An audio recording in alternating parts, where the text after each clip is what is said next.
మాస్టర్‌తో మాటామంతి కార్యక్రమానికి స్వాగతం. నేను మీ మాస్టర్ దుర్గాప్రసాద్. ఈరోజు మనతో పాటు తాటి గంగాధర్ గారు ఉన్నారు. సార్ నమస్కారం సార్. నమస్కారం అండి. ఎలా ఉన్నారు? ఆ! బాగున్నాను సార్.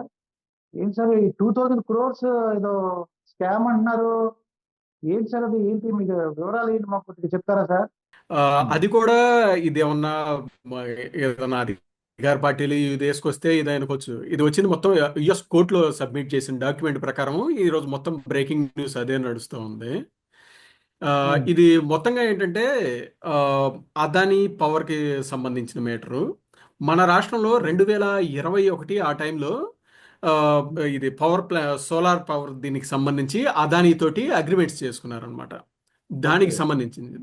హ్మ్. మీకు అది యాక్చువల్గా జరిగింది ఏంటి అని అనేది చూస్తే ఆ, హ్మ్. అప్పుడు 2021 సెప్టెంబర్ 12 ఆ టైంలో హ్మ్. అదానీ గారు జగన్మోహన్ రెడ్డి గారిని వచ్చి కలిశారు అని అనేసి ఆంధ్రజ్యోతి ఇంకొన్ని పత్రికల్లో వచ్చిందనమాట. అయితే అవునండి. అప్పుడు దాన్ని వైసీపీ ఖండించింది. అలాగే అప్పటి మినిస్టర్ గౌతమ్ రెడ్డి గారు కూడా ఉన్నారు. ఆయన ఉండేసి అసలు మాకు సమాచారమే లేదు అలాంటిది అని అనేసి అన్నారనమాట. ఆ హ్మ్. తర్వాత 4 రోజులకి అంటే సెప్టెంబర్ 16వ తేదీన వచ్చేసరికి ఆ, ఇది మంత్రివర్గ సమావేశం జరిగింది జగన్మోహన్ రెడ్డి గారిది. ఇది మంత్రివర్గ సమావేశంలో ఏం చేశారంటే గతంలో హ్మ్. ఉన్న దీన్ని క్యాన్సిల్ చేసేసి ఇప్పుడు హ్మ్. కొత్తగా ఈ సెకీ ద్వారా పవర్ పర్చేజ్ ఇది చేయాలి అని అనేది ఇది తీసుకున్నారు అనమాట. మీకు చూస్తే హ్మ్. అంతకుముందే జగన్మోహన్ రెడ్డి గారి ప్రభుత్వము ఇది సౌర దీనికి సంబంధించి కొన్ని టెండర్స్ పిలిచింది. ఆ టెండర్స్ లో అప్పుడు ఆ, కొంత షిరిడి సాయి ఎలక్ట్రికల్స్ అలాగే కొంత అదానీకి వచ్చిందనమాట. అయితే హ్మ్. అప్పుడు దాని మీద టాటా పవర్ కోర్టుకి వెళ్ళింది. హ్మ్. టాటా పవర్ కోర్టుకి వెళ్ళేస్తే ఆ టెండర్ని హైకోర్టు క్యాన్సిల్ చేసింది. అయితే దాని మీద జగన్మోహన్ రెడ్డి గారి ప్రభుత్వము రీఅపీల్కి కూడా వెళ్ళింది. హ్మ్. అయితే ఆ తర్వాత ఏం జరిగిందంటే ఇదే సెప్టెంబర్ 12 2021 అదానీ గారు వచ్చి జగన్మోహన్ రెడ్డి గారిని కలిశారు. అయితే వీళ్ళు అది కాదు అని అనేసి కొట్టేశారు. ఆ తర్వాత సెప్టెంబర్ 15 ఏం జరిగిందంటే సెకీ మన ఆంధ్రప్రదేశ్ దీనికి లెటర్ రాశారనమాట. మీ ద్వారా మేము సౌర విద్యుత్ దీన్ని ప్లాంట్స్ పెడతాము ఇది ఇది అని అనేసి. ఆ తర్వాత హ్మ్. సెప్టెంబర్ 16న మంత్రివర్గ సమావేశం జరిపి ఏదైతే వీళ్ళు హ్మ్. ఆల్రెడీ కోర్టులో కేసు వేశారు కదా దాన్ని విత్డ్రా చేసుకున్నారనమాట. జగన్మోహన్ రెడ్డి గారు పిలిచిన టెండర్లని ఆయనే రద్దు హ్మ్. చేసుకొని ఇప్పుడు సెకీ ద్వారా వెళ్దాము అనే దాన్ని అగ్రిమెంట్ చేసుకున్నారు. ఇక్కడ ఓకే. అసలు స్టోరీ అన్నమాట. ఇది అసలు హ్మ్. స్టోరీ. దీని ద్వారా లబ్ధి చేకూరింది అనేది మీకు ఇప్పుడు ఈ హ్మ్. యుఎస్ నుంచి వచ్చిన ఈ కోర్టులో సబ్మిట్ చేసిన డాక్యుమెంట్స్ లో మెన్షన్ చేసింది ఏంటి అంటే వాళ్ళు క్లియర్గా హ్మ్. మెన్షన్ చేశారు. 2019 మే నుండి 2024 జూన్ లోపు ఆంధ్రప్రదేశ్ ప్రభుత్వంలో హై ర్యాంక్ అఫిషియల్ అని మెన్షన్ హ్మ్. చేశారనమాట. అతని పేరు హ్మ్. ఏంటి అని అనేది మెన్షన్ చేయలేదు. ఈ హై ర్యాంక్ హ్మ్. అఫిషియల్ ద్వారా అదానికి సంబంధించిన డీల్ నడిచింది. హ్మ్. సో ఈ హై ర్యాంక్ అఫిషియల్ని 2021 సెప్టెంబర్ 12వ తేదీన అదానీ డైరెక్ట్గా వెళ్ళి కలిశాడు. కలిసి హ్మ్. 1750 కోట్ల కరప్ట్ పేమెంట్ని ఆఫర్ చేశాడు. అంటే లంచాలని ఆఫర్ చేశాడు. హ్మ్. దీంతో ఆ తర్వాత ఆంధ్రప్రదేశ్ ప్రభుత్వము అదానీ తోటి ఈ డీల్ కుదుర్చుకుంది అని క్లియర్గా హ్మ్. మెన్షన్ చేశారన్నమాట. మీకు వాళ్ళు ఓకే. మెన్షన్ చేసిన దాంట్లో హై ర్యాంక్ అఫిషియల్ ఆంధ్రప్రదేశ్లో అందులో 2019 మే అంటే ఏంది? అప్పుడే జగన్మోహన్ రెడ్డి గారు అధికారంలోకి వచ్చింది మేలోనే. 24 జూన్ అంటే అప్పుడే ఆయన అధికారం నుంచి దిగిపోయింది. ఒకవేళ ఈ హై ఓకే. ర్యాంక్ అఫిషియల్ అనేది గవర్నమెంట్ అధికారి కింద చూసుకున్నాము అనుకోండి. మీకు హ్మ్. మనకి చూస్తే ఈ 2024 జూన్లో రిటైర్డ్ అయింది అంటే ఒకళ్ళే మనకు తెలిసినంతలో జవహర్ రెడ్డి గారు ఒకరే సిఎస్గా. అవును. లేదు, యుఎస్ కోర్టుల ప్రకారం వాళ్ళు ముఖ్యమంత్రులని వీళ్ళను కూడా గవర్నమెంట్ ఎంప్లాయీస్ కింద ఒక అఫిషియల్ కిందే చూస్తారు అని అనేసి క్యాలిక్యులేట్ చేస్తే జూన్లో దిగిపోయింది హ్మ్. జగన్మోహన్ రెడ్డి గారు. హ్మ్. వీళ్ళ ద్వారానే జరిగినట్టు అలాగే అదాని సెప్టెంబర్ 12న కలిసినట్టు కూడా ఆ డాక్యుమెంట్లో మెన్షన్ చేసి ఉంచారనమాట.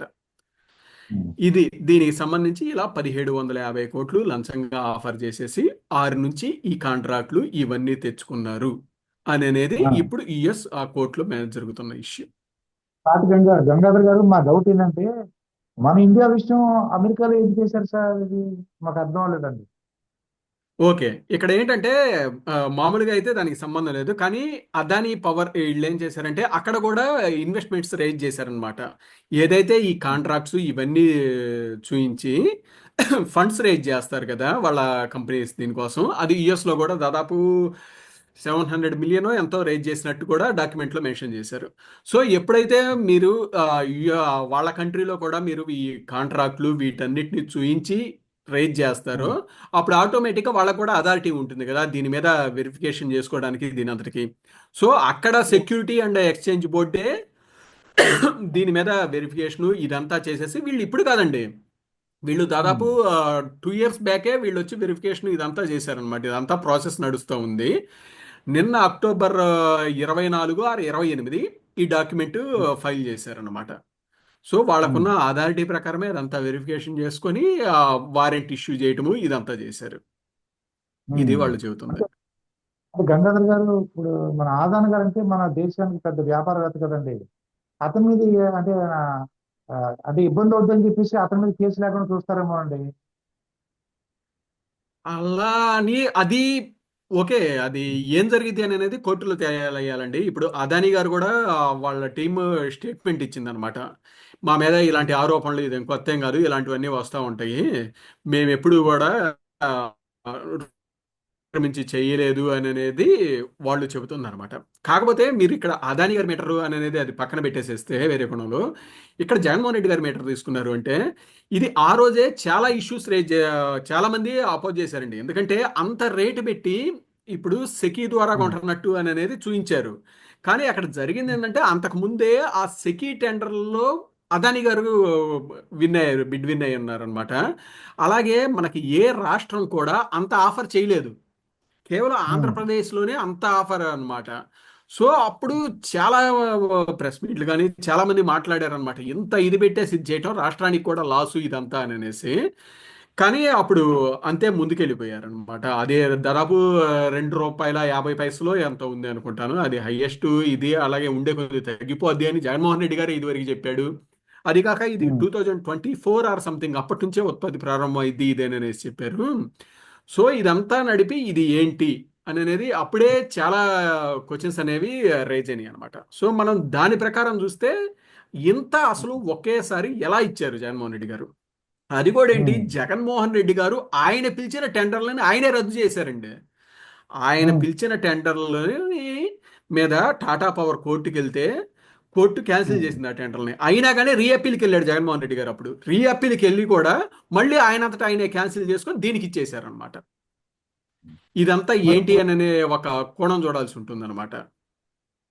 ఇప్పుడు వైసీపీ వాళ్ళు కానీ జగన్మోహన్ రెడ్డి గారు కానీ దీనికి సమాధానం చెప్పాలి. వాళ్ళు దాని మీద ఏమీ మాట్లాడలేదండి, చాలా సైలెంట్గా ఉండిపోయారు అనమాట. దాని మీద ఎందుకు మాట్లాడలేదు కానీ అక్కడ క్లియర్గా మెన్షన్ చేశారండి వాళ్ళు, డేట్స్ తోటి సహా కూడా మెన్షన్ చేశారు. అలాగే ఈరోజు మార్కెట్ కూడా దాదాపుగా కుప్పకూలిపోయింది. మీకు అదాని స్టాక్స్ కానీ ఇవన్నీ కూడా మీకు దీన్ని ఇంకో రకంగా కూడా చూశారు అంటే మన తెలుగోళ్ళు ఒక రకంగా గర్వంగా చెప్పుకోవచ్చు రెండు విషయాలు ఏంటంటే మొన్న 2024 రిజల్ట్స్ వచ్చిన తర్వాత మార్కెట్ కొంచెం క్రాష్ అయింది. నేషనల్ లెవెల్లో అంత స్టేబుల్ గవర్నమెంట్ రాలేదు ఇది ఇది అన్నట్లు. మీకు 2024 జూన్ 5 ఆ టైంలో చంద్రబాబు నాయుడు గారు ఇచ్చిన స్టేట్మెంట్ తోటి మార్కెట్స్ బూస్ట్ వచ్చి చాలా రైజ్ అయిపోయినాయి అనమాట, హైకి వెళ్ళిపోయినాయి మార్కెట్స్. అది అప్పుడులో అన్ని నేషనల్ మీడియా కూడా కవర్ చేసింది. మీకు ఈ రోజు చూస్తే మళ్ళీ అదే తెలుగు రాష్ట్రానికి సంబంధించిన నేత జగన్మోహన్ రెడ్డి గారి ఈ లింక్ ఈ స్కామ్ దేని వల్ల మార్కెట్స్ డౌన్ అయింది. ఒకటేమో పాజిటివ్ ఉమ్, డైరెక్షన్లో చంద్రబాబు నాయుడు గారిది, ఈయనేమో నెగిటివ్ డైరెక్షన్లో. ఇది కూడా ఒక ఉమ్, రకమైన బ్రాండ్ ఇమేజ్ కింద కూడా చూసుకోవచ్చు అనమాట. ఉమ్. అంటే మరి సో ఇప్పుడు మొత్తంగా ఏంటి ఇది కూడా ఆ యుఎస్ అదే మరి యుఎస్ లో వచ్చిన గొడవ ఇది, మరి ఇండియాలో కాదండి.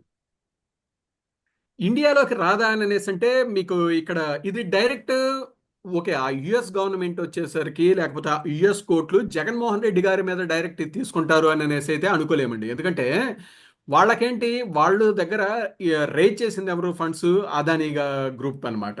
వాళ్ళు మాకు అవును. ఇదిగో మాకు ఈ కాంట్రాక్ట్స్ ఉన్నాయి, ఇవి ఉన్నాయి, ఇవి దీని ద్వారా మాకు ఇన్ని డాలర్స్ ఇన్ని బిలియన్ డాలర్స్ ప్రాఫిట్ వచ్చే 10 ఇయర్స్లో వస్తుంది అని అనేది చూయించి వాళ్ళు రేజ్ చేశారు. ఉమ్, సో ఉమ్, కాకపోతే ఇప్పుడు వాళ్ళు ఫైండ్ అవుట్ చేసింది ఏంది, ఇదంతా అక్రమ మార్గాల్లో తెచ్చుకున్నారు అని అనేది ఫైండ్ అవుట్ చేశారు. సో వాళ్ళకేంటి అదానీ గారి దాని మీదే వాళ్ళది ఇది ఉంటుంది తప్పిస్తే ఈయన ఎవరికి ఇచ్చారు ఈయన ఎవరు చేశారు అనే థర్డ్ పార్టీ దాన్ని వాళ్ళు చూడరు అని అనేసి అనుకుంటున్నాను. కాకపోతే ఏంటంటే ఒకవేళ అది అక్కడ ప్రూవ్ అయ్యి ఇదంతా జరిగింది అనుకోండి, ఆటోమేటిక్గా ఇక్కడ జగన్మోహన్ రెడ్డి గారి దాని మీద దీని మీద జరిగిపోద్ది కదా, ఇండియాలో జరిగిపోద్ది. యుఎస్ వాళ్ళు పట్టించుకోకపోయినా ఇండియాలో జరిగిపోద్ది, ఎందుకంటే అక్కడ కేసు ప్రూవ్ అయిన తర్వాత ఆటోమేటిక్గా ఇది దీనికి ఇందుకు సంబంధించింది అనమాట. మీకు ప్రూవ్ చూసారంటే అవుతుంది. ఇంకోటి, అది ప్రూవ్ అయిపోతే ఆటోమేటిక్ ఇది అయిపోయినట్లే కదా. ఇప్పుడు ఏదైతే అలిగేషన్ ఏంటి, 1700 కోట్లు లంచం ఇచ్చాడు అని అనేసి దాని ద్వారా ఇది తీసుకున్నాడు అని అనేది అలిగేషన్ యుఎస్ కోర్టులో. అది అదానీ గారి మీద ప్రూవ్ అయింది అనుకోండి, అదానీ గారు ఎవరికి ఇచ్చినట్టు, జగన్మోహన్ రెడ్డి గారు తీసుకుంది ఎవరు, జగన్మోహన్ రెడ్డి గారు అన్నట్టు కదా.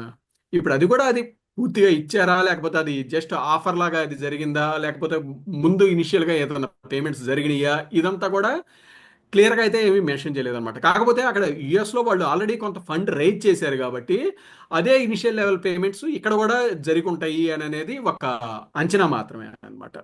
మీకు ఇంకోటి కూడా చూస్తే, వీళ్ళు చంద్రబాబు నాయుడు గారి మీద ఒక కేసు పెట్టారు కదండి స్కిల్ డెవలప్మెంట్కి సంబంధించి. అది అసలు ఏ విధంగానూ చంద్రబాబు నాయుడు గారికి రిలేట్ కాదు. మీకు అది ఏంటి, జిఎస్టీ పూణే వాళ్ళు ఏదో కంప్లైంట్ ఇస్తే అది ఎవరెవరిదో దాన్ని బేస్ చేసుకొని దాని మీద ఇది చేశారు. ఇక్కడేంటి, డైరెక్ట్ జగన్మోహన్ రెడ్డి గారు లింకేజ్ యుఎస్ అఫీషియల్ గా వాళ్ళ డాక్యుమెంట్ లో కూడా మెన్షన్ చేసింది. సో ఇప్పుడేంటి, దాన్ని బేస్ చేసుకొని ఇక్కడ కూడా కంప్లైంట్, ఇదంతా ఇన్వెస్టిగేషన్ ఇదంతా కూడా చేయొచ్చు అనమాట. అది ఒక యాంగిల్ కూడా ఉంటుంది. అయితే నాకు వాట్సాప్ లో అవి పంపించండి, మేము అన్ని కూడా మేము ప్రజలకు తెలియపరుస్తాం. ఆ, ఓకేనండి, ఖచ్చితంగా ఆ డాక్యుమెంట్ ఆన్లైన్లోనే ఉంది, వాళ్ళంతా పెట్టేశారు. ఓకే, మీ ఎనీహో నేను మీకు పంపిస్తాను. వాళ్ళు క్లియర్గా మెన్షన్ చేశారండి ఇందులో, హైడ్ చేయడానికి కూడా ఏం లేదు. డైరెక్ట్ ఆంధ్రప్రదేశ్ అఫీషియల్ అని ఇవంతా కూడా క్లియర్గా మెన్షన్ చేసి ఉంచారు. చూడాలి మరి.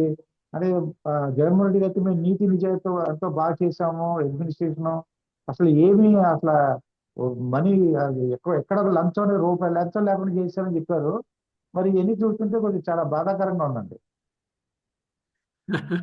ఆయన ట్రాక్ రికార్డ్ చూస్తే ఆయన ఎప్పుడూ అదే చెబుతూనే ఉంటారు కదండి. సో ఎవరైనా కానీ బయటకు వచ్చేసి మేమంతా నిజాయితీ పరులం బాగా చేసామని చెప్తారు తప్పిస్తే, ఇలా ఇలా చేసాము అని అయితే ఎవరు చెప్పరు కదా. కాకపోతే ఇదేంటంటే ఇది టోటల్గా ఒక మన బ్రాండ్ ఇమేజ్ కూడా దెబ్బతింటుంది. ఎందుకంటే ఆంధ్రప్రదేశ్ అనే పేరు ఆ, బాగా వినపడుతుంది అనమాట ఆ కూట్లో కానీ వీటన్నిటిలో కూడా. సో ఇటువంటి బ్రాండ్ ఇమేజ్ ఇంటర్నేషనల్ వైజ్గా నేషనల్ వైజ్గా తిరుగుతూ ఉంటే భవిష్యత్తు, ఇప్పుడు ఏదైతే కొత్త ప్రభుత్వం ఉందో వీళ్ళు కూడా ఏదన్నా ఇన్వెస్ట్మెంట్స్ ఇవి తీసుకురావాలన్నా కూడా ఒక రకంగా ఇబ్బందికరంగా కూడా ఉంటుంది అనమాట. చూడాలండి ఏమైందనేది. అదే. చాలా మంచి విషయాలు మాకు చెప్పారు సార్. మరొక అంశంతో మీ దగ్గర కలుసుకుందాం. నమస్కారం సార్.